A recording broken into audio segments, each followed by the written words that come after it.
to the holy Swamins and to all of you, I offer my pranams.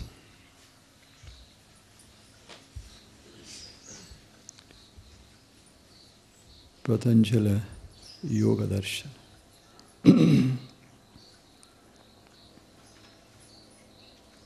An authority on yoga and also a great and the only source book on yoga, philosophy as well as practice.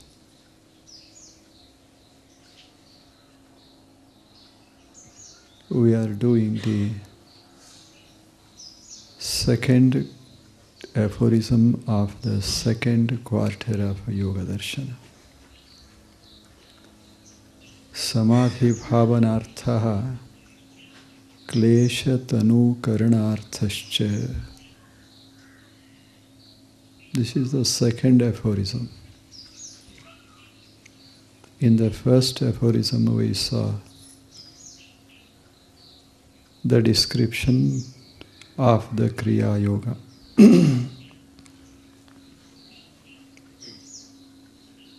Kriya Yoga has three limbs that we have seen already. Tapa is there. Tapa means effort and tolerance. Swadhyaya is there. Swadhyaya means acquisition of a knowledge. Acquisition of a knowledge. And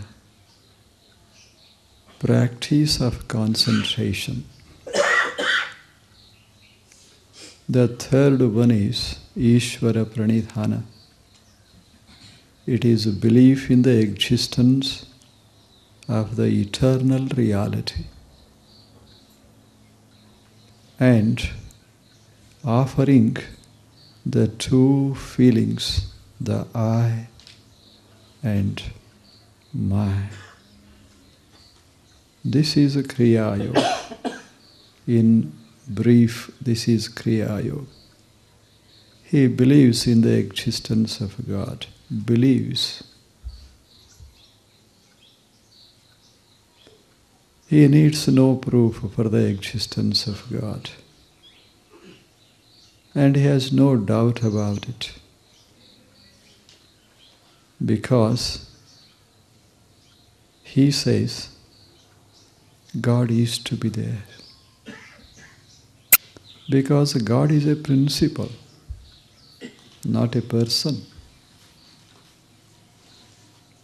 It is the foundation of all existence, material as well as mental. If the world is to be there, if the mind is to be there, there must be some foundation because the world is limited by time. Means there was no world in the beginning, and there will not be this world in the end. There must be something before the emergence of the world, and after the emerging of the world, there must be something, and that something is called God. And it is the ground force, cosmic force, the source of all the forces that are acting in this universe.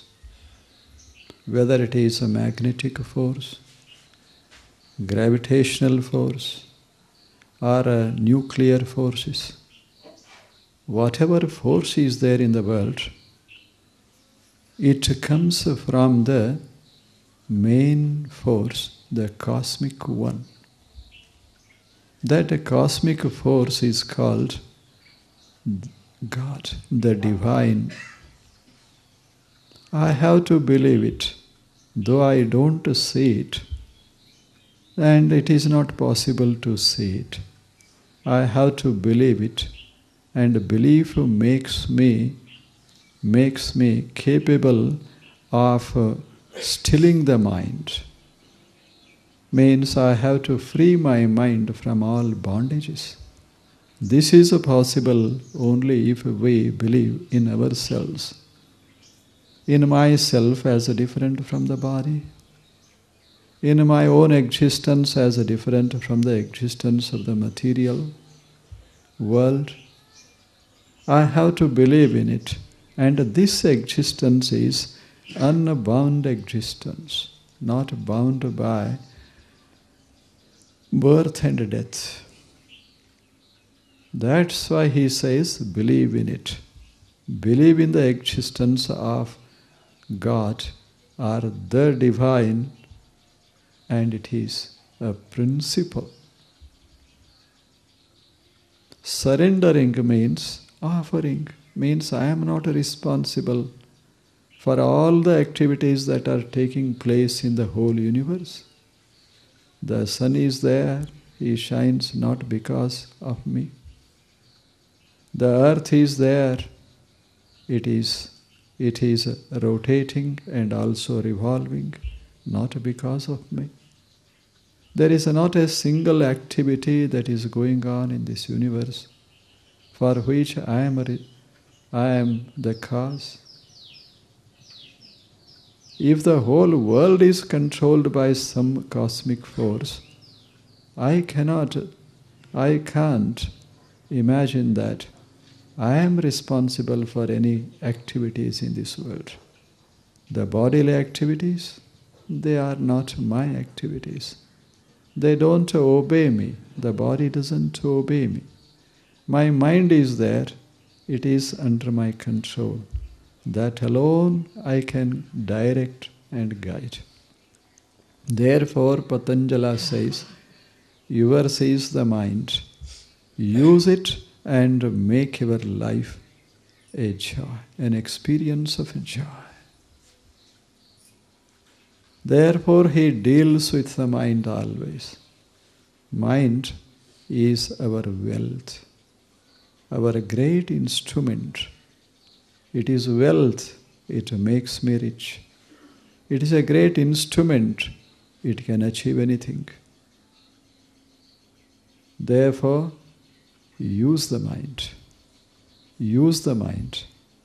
and your life will be beautiful and joyful, blissful, he says.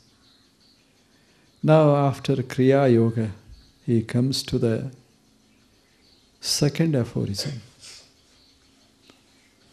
Why we should practice Kriya Yoga?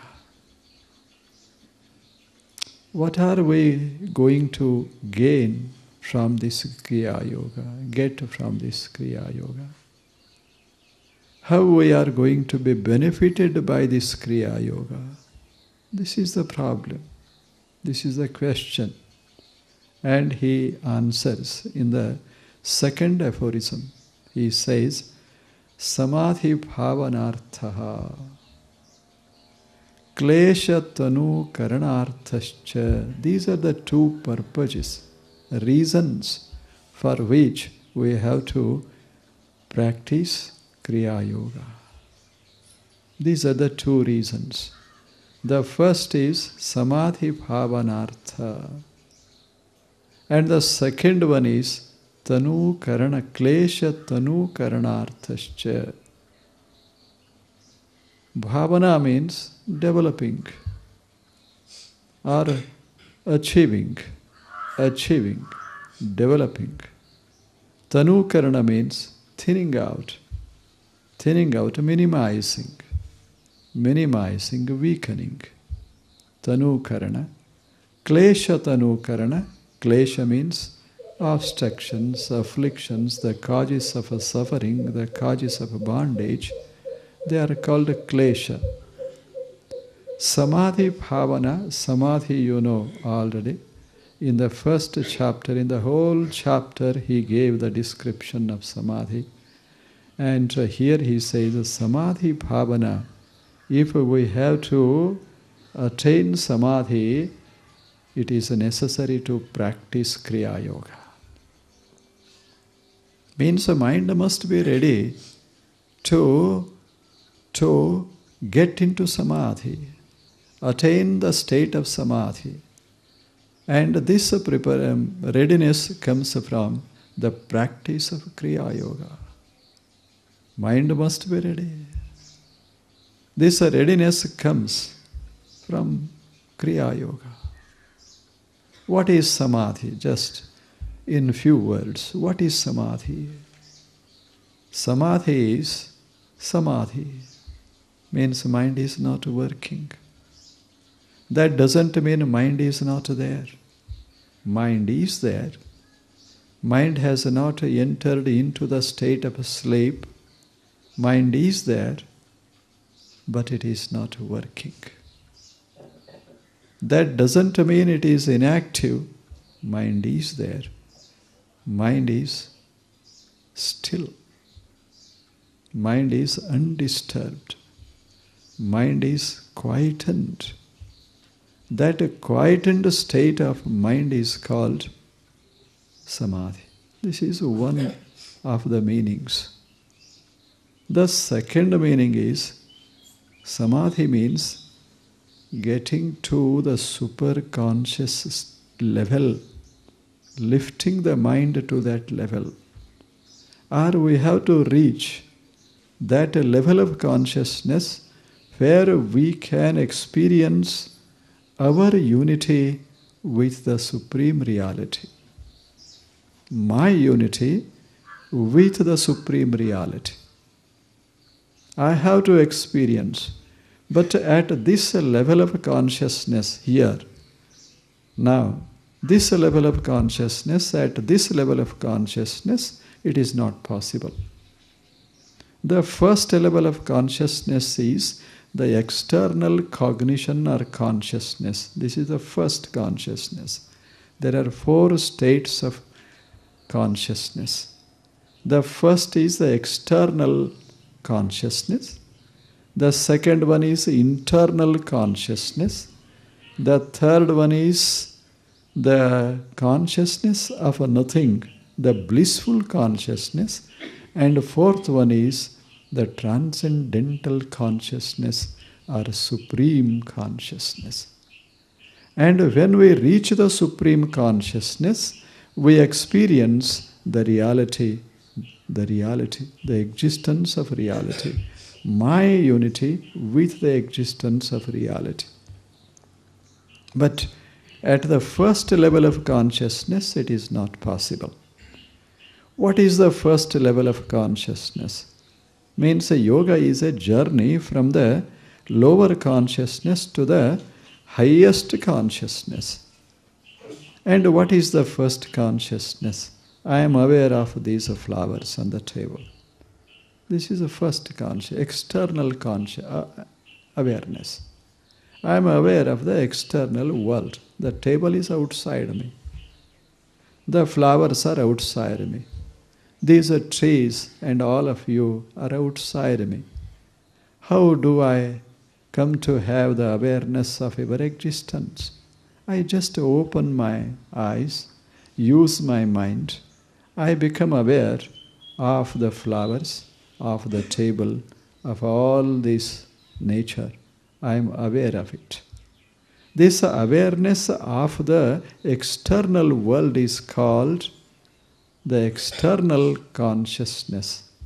This is the first level of consciousness. We are always, or most of the time, are on this level of consciousness, at this level of consciousness. And we know how to use this consciousness here.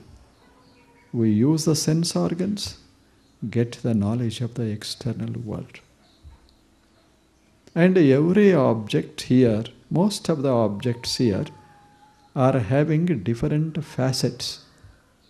The flower, for example, or the table here, it has different aspects. There are about 5 aspects, 5 faces to every object. Therefore, every object is called prapancha, means it is made of 5 faces. Objects have got 5 faces. The whole world has got 5 faces. Therefore it is called prapancha. Pancha, and prapancha means visible. And it is there before your eyes. Not hidden, very visible. This is the world which has 5 faces. And these 5 faces I get the knowledge of through my sense organs. The flower, the table for example, I touch the table. This is the table is, I feel hard or soft. This softness or hardness of the table is one of the faces of the table. The table is hard. Now it is rectangular in shape. It is rectangular in shape. I see the rectangular shape of the table. Means this is another face of the table. This is a form. The first one was touch. And when I tap on the surface of the table, it creates vibrations.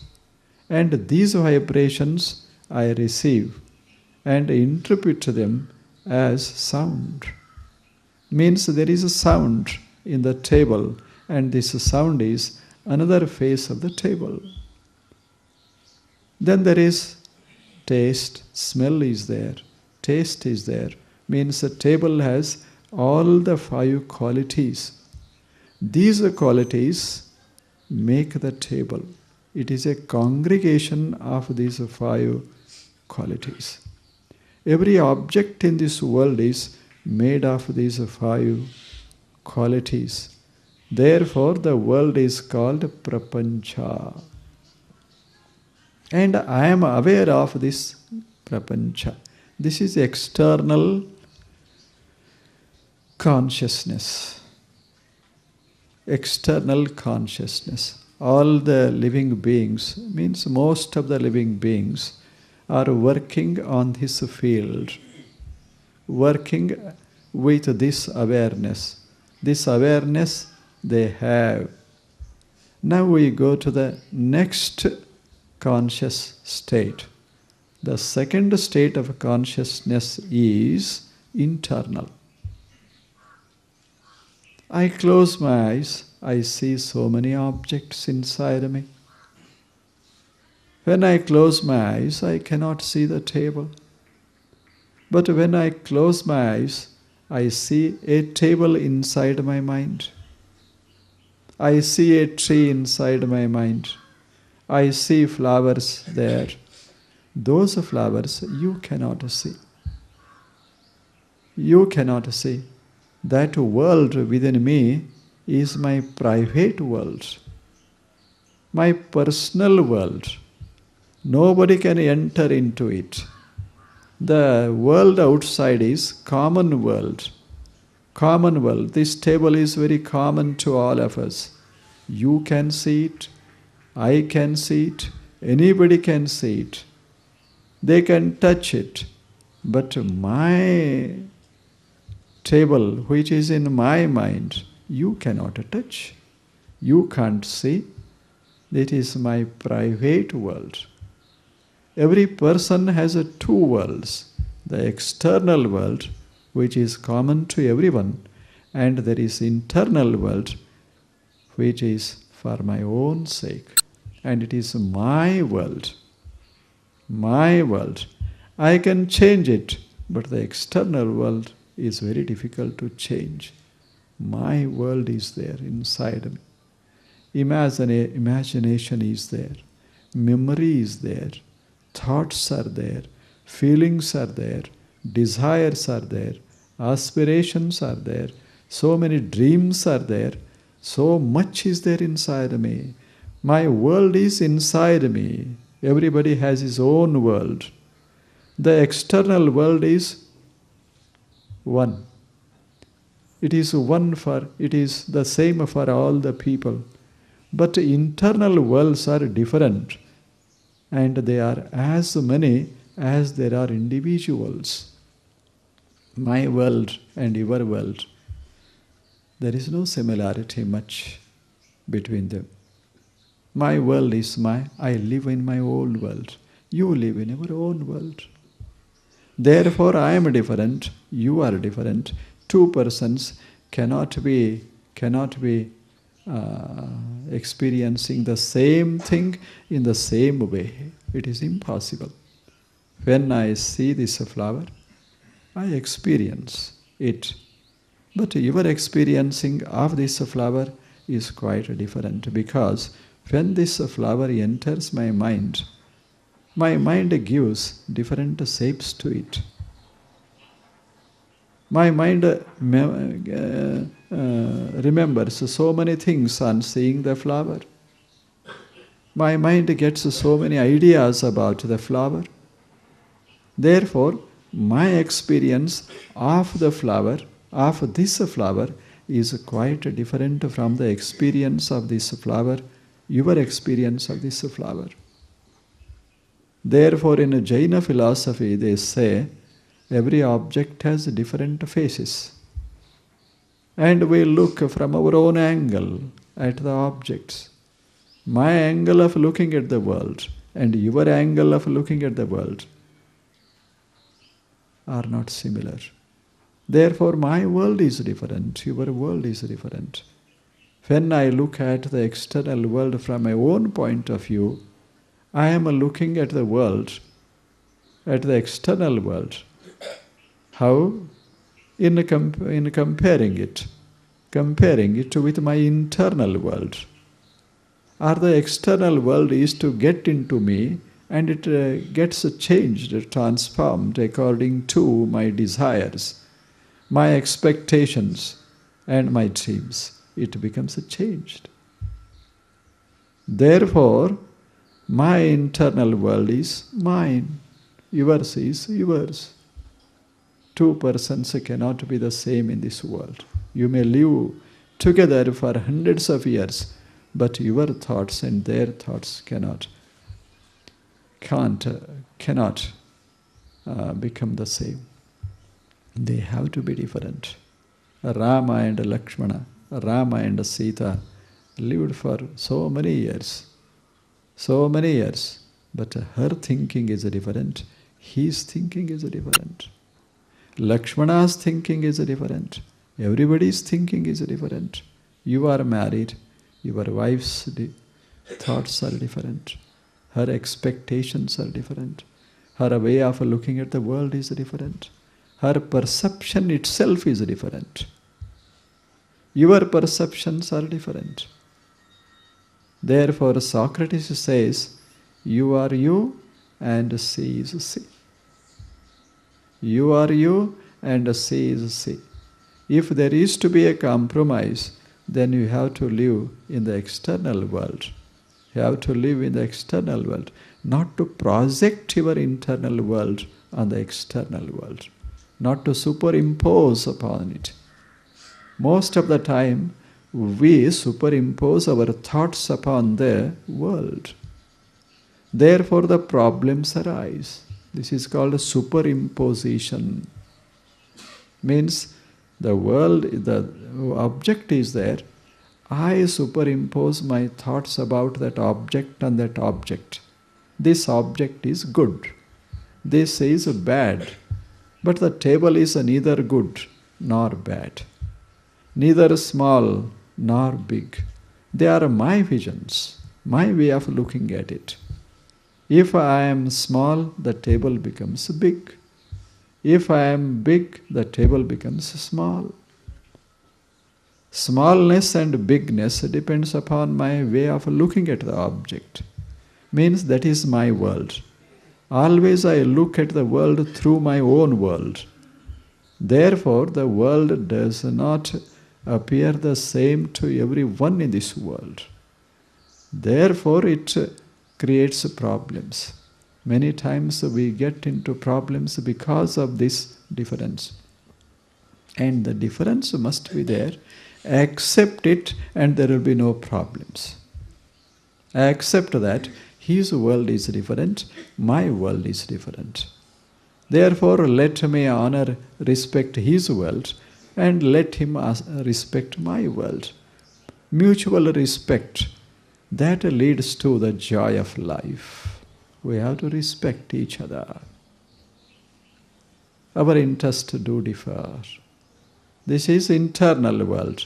Here, I am experiencing my own world. How? Through the consciousness internal. There is internal consciousness. This is the external consciousness. This is the second state of a consciousness, internal. Internal world is very wonderful. More wonderful than the external world. More variety, full of variety. The internal world is very rich. And it is always changing. With our experiences, as our experiences increase, as our memories become strong, as our thinking goes on, our internal world changes. That world is very wonderful. We have to experience it. It is the world that belongs to me and to you. It is created my own mind. Your world is created by your own mind. This is the second state of consciousness. Now we go to the third state of a consciousness. Third state means there is no external consciousness, there is no internal consciousness, means there is no awareness of the external world, there is no awareness of the internal world. No world, inside or outside, there is nothing, and I am conscious of nothing. And in having the conscious of nothing, there is some kind of bliss. Therefore, it is called blissful consciousness. It is a blissful consciousness. I don't think of the world. I do not think of the world within me. I am just sitting, not thinking of anything, not aware of the external world, not also aware of my internal world. What is there? Nothing. Nothing. There is no world outside, there is no world inside. Awareness is there, but there is no object of awareness. And this awareness is the awareness of nothing. Nothing. And in being aware of the nothing, there is a kind of a bliss. This bliss is wonderful. This blissful awareness is called blissful awareness. Blissful consciousness. This is the third state of consciousness. And everybody has these three states of consciousness. They know it. I know the external world. I know the internal world. I have the experience of the blissful state. These are the three states of consciousness. And everyone is capable of having these three states of consciousness. Now we have to go to the next one. That is called super consciousness. Super consciousness. When we get into that super consciousness, we attain samadhi. Or when we attain samadhi, we are on that or in that realm of consciousness. That is samadhi consciousness. What is there? What is there? There is no external world. There is no internal world. There is no nothing. There is no nothing. What is there? There is simply existence, eternal existence. Eternal existence. No time, no space. Not here, not there. Not now, not then. No death, no birth, no change, Nothing. Then what is there? Simply unlimited consciousness. Unlimited consciousness. That is samadhi. Samadhi bhavanarthaha. This samadhi we get if we practice Kriya Yoga. This samadhi we get. And for it, the practice of Kriya Yoga is necessary. Means the mind is to be lifted to that height, and if mind is to be able to reach that height, it must practice the Kriya Yoga. We have to practice Kriya Yoga. Means it strengthens the mind to leave the external world, to leave the internal world, and get into the fourth state of consciousness where it can experience the reality. The reality. Samadhi bhavanarthaha. This is the first reason of the practice of Kriya Yoga. Samadhi bhavanartha. Say how beautiful is the samadhi, the fourth state of consciousness. The fourth state of consciousness. It is there, we have to experience it, like the silence. Silence is there, we have to experience it. Sounds are created, silence is not created. We are creating music, but silence cannot be created. You need not do any effort to create silence. And where it is, everywhere it is. Sound may be here, sound may not be there. But silence is here, silence is there. There is no place in the world where there is no silence. But if our mind is not ready, then we cannot experience the silence. If our mind is ready, we can experience it. Means it all depends upon the readiness of the mind. Silence, we can't say, sometimes is, sometimes is not. It is here, there, everywhere. And we have to make our mind ready for it, experience it.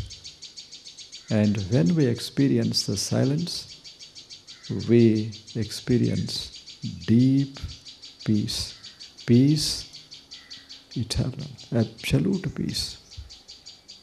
That is a divine peace, it is called Divya Shanti. It is a Divya Shanti, divine peace. This is a Samadhi Bhavana. And next comes Tanu Karanarthascha. Tanu Karanarthascha. Samadhi Bhavana, mind becomes absorbed. In Samadhi, mind is capable of getting into the state of absorption. Absorption. If there is no absorption, nothing can be achieved in life. Whatever I do it perfectly well only if my mind is capable of concentrating on that object. You have heard the name of Panini, a great name. One of the, not one, but the greatest grammarian of the world, the most ancient grammarian. Probably you don't find such a great Panini anywhere in the world in those days. In the life of Panini, there happened an event. One day, he was teaching grammar to his students. They were small boys. And he was sitting under a tree. In the midst of nature, there was a hermitage, and in that hermitage he lived. And every day he was teaching grammar. He lived grammar, not just taught grammar. He lived it. He says, know the language, how the words are formed, how the sentences are built. You will definitely get liberated from all the bindings of the world, he says. If you do not know how to use the language, you create problems. Use the language in such a way, you become freed. Therefore, Panini's philosophy is know the language to get liberation, moksha. If you want moksha, if you want to live joyfully, then know your language. That is what he was saying. This Panini one day was teaching, and he was so much absorbed in teaching the students that he was not aware of what was happening in his surrounding. On that day, he was explaining how the worlds are formed, how they are originated, how they are constructed. Every world has its own structure. It has its own root, and it has its definite meaning. That he was trying to find out. Hundreds of words he had scientifically investigated to know the nature of the world, to know the internal meaning of the world. He was thinking that every word has its root word, and it is in its verb. It is the verb. For example, Atma. What is Atma? For example, Naka. What is Naka? Naka means Swarga. Naka. He says, Na, Ka. There are three words. Na is there, is there, Ka is there. Na, na. A. Then Ka. Ka means pleasure. Pleasure, happiness. Ka means not happiness, unhappiness. Na Ka means there is no unhappiness. That is Naka. This is how he gives the meaning of words. Atma. What is Atma? The word, root word is atati. Atati iti Atma. Simple. Ata means to pervade, to spread, to fill. Whatever fills the body, it is Atma. Whatever is there within me, it is Atma. This is how he was giving the explanations of every word. On that day, he was thinking about Vyagra, how the word Vyagra is constructed. So much absorbed in it that he did not notice that a Vyagra itself entered the ashrama. The students are there. He is teaching the words, the meaning of the words, the etymological structure of the words. And Vyagra, he was thinking over it, how it was constructed, what must be its meaning. He was so absorbed. The tiger entered the cottage, entered the ashram. It came near Panini, but Panini is still teaching. And the students are not there, they have fled away. They did flee away. They had fled away. But Panini is teaching. He had forgotten completely the outside world.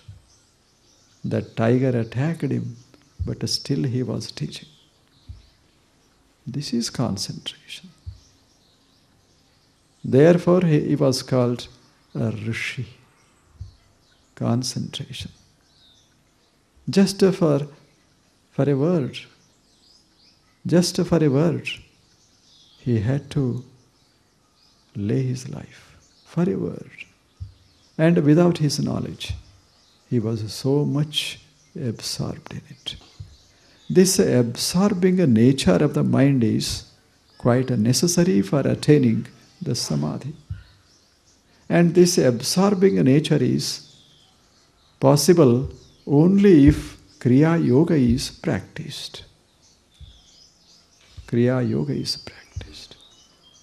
This is the first thing. Kriya Yoga, if we practice to its perfection, then we become able to concentrate and attain the state of fourth consciousness. The fourth state of consciousness. That is samadhi. And what is the other reason? The second reason of Kriya Yoga is Tanukarana. Tanukarana. Tanukarana means cleansing the mind. Mind is to be cleansed of all its impurities.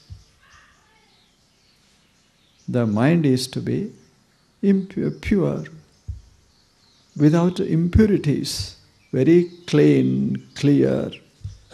Unless the mind becomes clean and clear, it cannot concentrate on anything and it cannot go to the state of consciousness, fourth state of consciousness. It cannot experience samadhi or it cannot enter into that samadhi state. Tanu Karana, klesha means obstructions. Klesha is obstruction. Klesha is impurity. Obstruction, impurity. Something is there, the cause of suffering, the cause of stress and strain, the cause of misery. Whatever is the cause of bondage and misery, that is called klesha. This klesha is there in the mind. And unless this klesha is removed from the mind, how it is possible to take the mind to that height? How it is possible to silence the mind so that we can enter into the superconscious state? It is impossible. Therefore, Patanjala said, do Kriya Yoga for these two reasons. The first reason is, if you want to attain that state of samadhi, then do Kriya Yoga. If you want to cleanse your mind, if you want to make your mind pure and clean, then you have to do Kriya Yoga. Kriya Yoga. Mind must be clean. What are the impurities? What are the impurities? There are two kinds of impurities, kleshas. The primary impurities are there and the secondary one. Primary impurities are very few. Means causal impurities. They are very subtle. And if they are there, the mind cannot be experiencing the superconscious visions. It is impossible. Therefore, he says there are two kinds of kleshas. means primary one and secondary one. Secondary kleshas, so many are there, hundreds of them, thousands of them, but the primary are very few. A farmer is there, and he cuts the thorny bushes that grow in his field. He cuts them on the surface. He cuts them. But if he leaves the root, if he leaves the root, then they grow again. He may cut many times, thousands of times, still the thorny bush keeps growing. The root is to be removed. In the same way, the causes of suffering are so many. They are external causes. They are superficial causes. And if we remove those causes, if the first cause or root cause remains in us, then it is not possible to cleanse the mind of all its causes of suffering. It is impossible. Klesha tanu karana. Therefore, the kleshas are to be minimized, not the external kleshas, not the superficial kleshas, but the internal root kleshas, the primary klesha are to be removed. Klesha tanu karana, kriya yoga is capable of removing these things. You know, there lived a great king in Kashmir, Mahadeva Bhupal. His name was Mahadeva Bhupal. About 900 years before, he was ruling Kashmir. The paradise on earth it is called, not now, in those days. A very beautiful country it was. Very beautiful. A paradise on earth, like Switzerland. And he was the king of that land. A rich kingdom and very happy kingdom. Nothing was lacking. This king one day left his kingdom. And went away from Kashmir to Kalyan. And there he was living in a small cottage. Just imagine. A person who lived in palace now is living in a small cottage. Only 2 persons in cottage, he and his wife. No one to help them. No one to assist them. And he was cutting the wood and carrying the load of the logs on his head. Just imagine a king carrying a load of wood. How it became possible? Someone asks him. He said, I am not there. I am not there. If I is there, then a king is there, and the wood carrier is there, wood cutter is there. A king cannot be the wood cutter. Now I am not there, therefore there is no king. If there is no king, there is no wood cutter. Just wood cutting is there, ruling is there. I am different from those 2 activities. I am I. Just to see the beauty of it. I am I. Therefore it doesn't make me miserable. I don't worry if I have to cut the wood and sell it in the market and live in a small cottage and there is no money with me. Still I am the happiest person in the world because I am not there. This I is klesha. Tanu karna means the I is not there. It is thinned out. Thin, it becomes thin. Our eyes are very fat, and his eye was very thin. Minimum eye. Ours are maximum eyes. Our eyes, not eye, these eyes. Our eyes are growing every day. With money, with power, with prestige, our eye grows. But in him, it was the minimum, it was in the minimum size. Minimum for the practical reasons. As much as is needed for the practical reasons, only so much I was there in him. He said, minimize the I and your happiness becomes maximized. If you want to be happy, let there be minimum I, minimum ego. Absence of ego, he doesn't speak about. He speaks about a minimum ego. Minimum ego. This is Tanu Karana. Now the problem is, what are the kleshas? What are the primary causes of suffering? What are the causes that are to be removed from the mind? The problem is, the question is asked to him, and Patanjali is going to answer it in detail. What are the kleshas? Unless we know the primary causes of bondage and suffering and worries and cares of life, it is not possible to remove them. We can't expect ourselves to live happily.